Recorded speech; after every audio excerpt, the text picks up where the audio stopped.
یکایک وہ ہاتھ فٹ سے غائب ہو کر سامنے دیوار سے ظاہر ہو گئے۔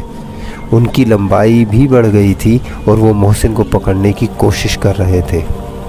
یہ منظر بھی محسن کے لیے خاصا ڈرا دینے والا تھا، مگر محسن اس منظر سے حیران تو ضرور ہوا، مگر ابھی بھی ایسا ڈر یا خوف اس کے دل میں پیدا نہیں ہوا جو اسے ڈر کر بھاگنے پر مجبور کر دے۔